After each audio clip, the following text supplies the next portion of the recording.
हार्दिक स्वागत है। और हम बात कर रहे हैं दिल्ली से और दिल्ली यूनिवर्सिटी से। हमारे बीच में है मास्टर फाइनल एमए फाइनल के अंदर है नैन्सी रंगा जी। और इस समय जो न्यू एजुकेशन पॉलिसी है उसको लेकर सारे क्षेत्र में विरोध हो रहा है। और इस समय ओपन बुक एग्जाम की जो बात की जा रही है, कोविड-19 को लेकर सरकार नए नए फैसले दे रही है और उन फैसलों से बहुजन समाज, दलित समाज के सभी लोग परेशान हैं। इसी में चर्चा के लिए हमारे बीच में नैन्सी रंगा जी। रंगा जी, आपका नेशन न्यूज इंडिया में आपका हार्दिक स्वागत है।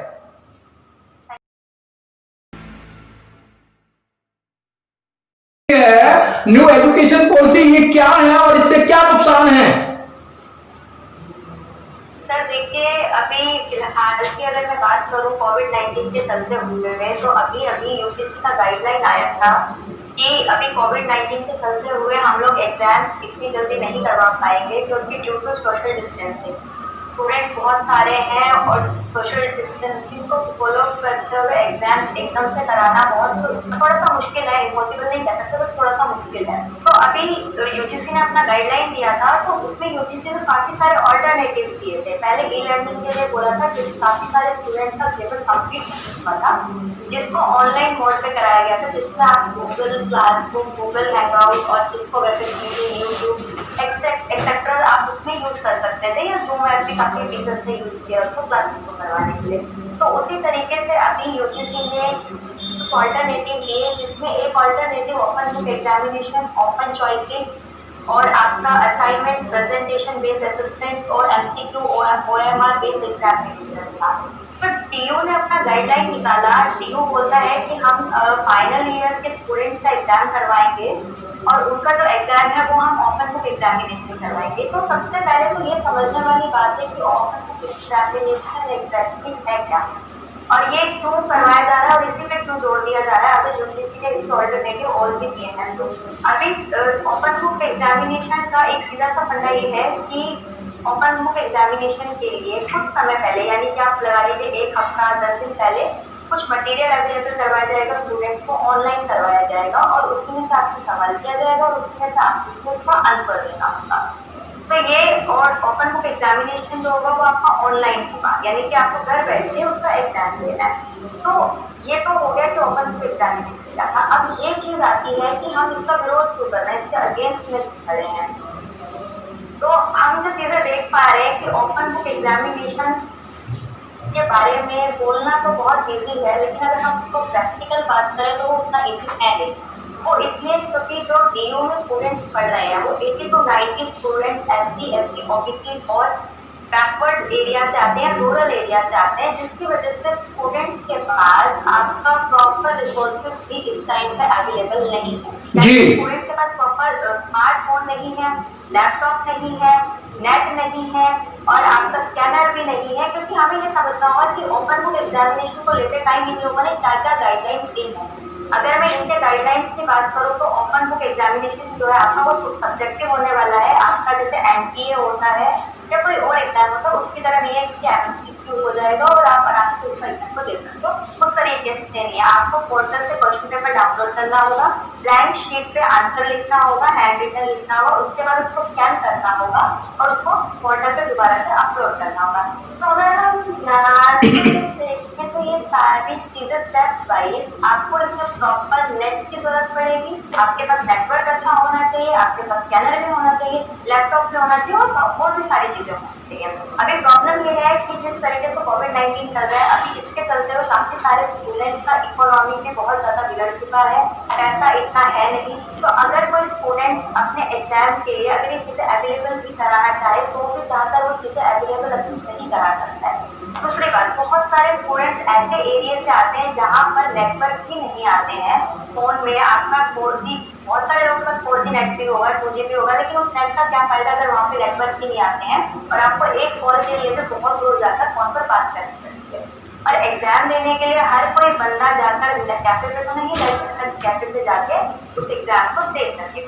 दूसरी बात यह है कि स्टूडेंट का सबसे बड़ा इशू ये है कि कोविड-19 के चलते तो उनके पास अपना मटेरियल नहीं है पढ़ने के लिए। उसके साथ ही ये भी बात है कि इलेक्ट्रिसिटी नहीं आती है, बहुत सारे बच्चे ऐसे हैं जो रूरल एरिया में रहते हैं, वहाँ पर इलेक्ट्रिसिटी नहीं आती। ओपन बुक एग्जामिनेशन जो है वो आपका 2 आवर्स का होगा, जिसमें 6 क्वेश्चन होंगे, उसमें से आपको 4 क्वेश्चन अटेम्प्ट करने होंगे, ठीक है जी। अब बात ये आती है कि उसमें आपका 1 आवर दिया गया है, जिसमें कि आपको सारा अपलोडिंग का काम करना है, आपको सेंड करना है, डाउनलोड करना है, सारी चीजें करनी है। अब प्रॉब्लम ये है, अगर कोई स्टूडेंट उस 1 घंटे में अपने पेपर को अपलोड नहीं कर पाता है आंसर शीट को, तो उसके बाद क्या होगा? तो हमें उन गाइडलाइंस का भी इंतजार है कि अभी उसके लिए क्या गाइडलाइंस आती है।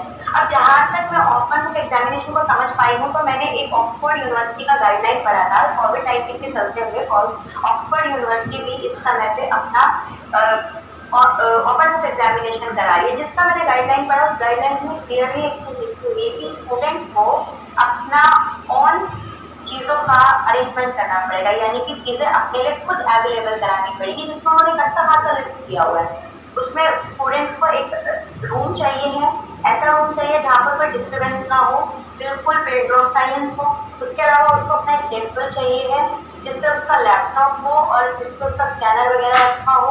उसके अलावा उसका चेयर होना चाहिए और जो स्टडी मटेरियल रिलेटेड है वो चीजें होनी चाहिए, और भी बहुत सारी चीजें। तो अगर मैं इन चीजों को ध्यान में देखूं, तो हमारे जो दलित, ओबीसी, एसटी और जो हमारे गरीब बच्चे आते हैं इसके अंदर, क्या उनके पास इतने बड़े घर हैं? क्योंकि बहुत सारे बच्चे ऐसे हैं जो जिनकी फैमिली शायद एक ही कमरे में अपना गुजारा कर रही होगी। जी जी जी। पॉसिबल हो सकता है कि वो इस तरह का एग्जाम दे। कुछ स्टूडेंट्स ऐसे हैं जो 50% आउट ऑफ दिल्ली से आते हैं, तो हॉस्टल में रह रहे हैं। अगर वही हम इस चीज को देखें कि अगर दोनों हॉस्टल में रहने वाले, अगर 2 बच्चे रूम शेयर करते हैं, दोनों का अगर उस दिन एग्जाम होगा तो वो कैसे एग्जाम देंगे? कुछ स्टूडेंट्स अपने रूम लेके रह रहे हैं या पीजी में रह रहे हैं या फिर किसी भी अपने रिलेटिव के यहाँ रह रहे हैं, तो ये चीजें कैसे पॉसिबल हो सकती है? हमें कह देना तो बहुत ईजी है, लेकिन ये चीजें पॉसिबल होने में, प्रैक्टिकल होने में थोड़ा सा तो समय लगता है। दूसरी बात ये है कि गाइडलाइन आने के बाद ये जानना भी बहुत जरूरी है कि क्या स्टूडेंट इसके लिए रेडी है या नहीं है। ये बहुत महत्वपूर्ण टॉपिक है कि रेडी हम लोग है कि नहीं है, क्योंकि हम लोगों से पूछा नहीं जा रहा है, सिर्फ हमें ऑर्डर दे दिया गया है कि आपको ये करना ही है।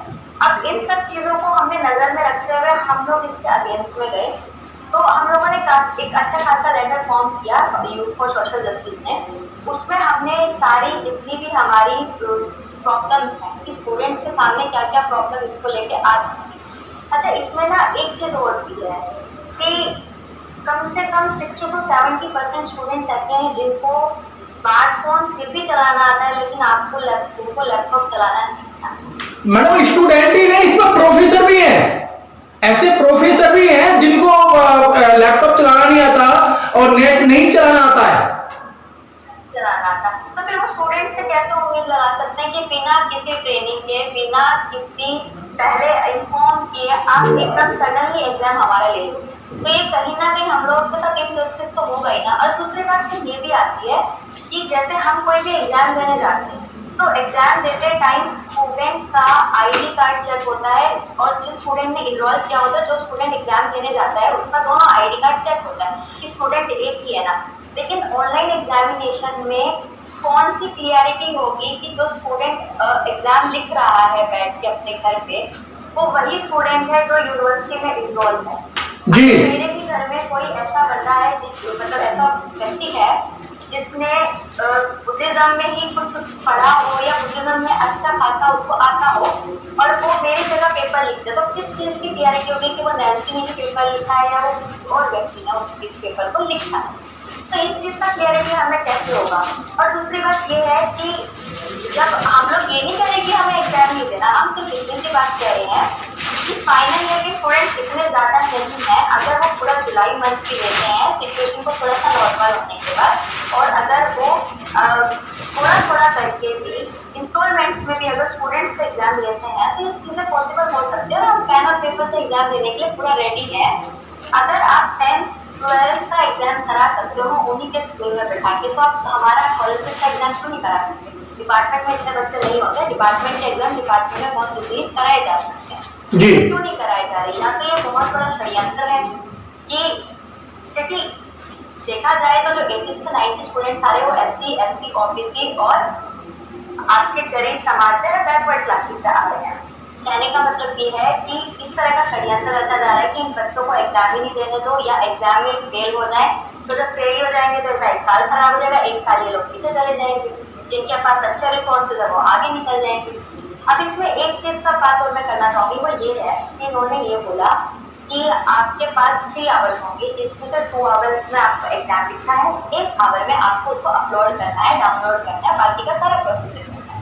तो मैं इतनी सी बात जानना चाहती हूँ कि जिस बच्चे के पास सारी चीजें हैं, सारे रिसोर्सेज, अच्छा नेट है, अच्छा सब कुछ उसके पास अच्छी चीजें हैं, लैपटॉप में सारी चीजें हैं, अगर मेरे पास ही सारी चीजें अभी अवेलेबल हैं, अगर मैं अपना पेपर 2 घंटे की बजाय 2.25 घंटे में लिख के उसको 15 मिनट में अपलोड कर दी, और एक बच्चे के पास रिसोर्सेज नहीं है, वो 1.5 घंटे में पेपर लिख रहा है इस डर के मारे कि उसका पेपर आगे कैसे अपलोड होगा, उसके बाद वो 1.5 घंटे में कर रहा है, मैं 3.25 घंटे में कर रही हूँ, तो ये भी स्टूडेंट के बीच में कहाँ इनजस्टिस होगी, ये भी तो डिस्क्रिमिनेशन के अंदर आता है। जी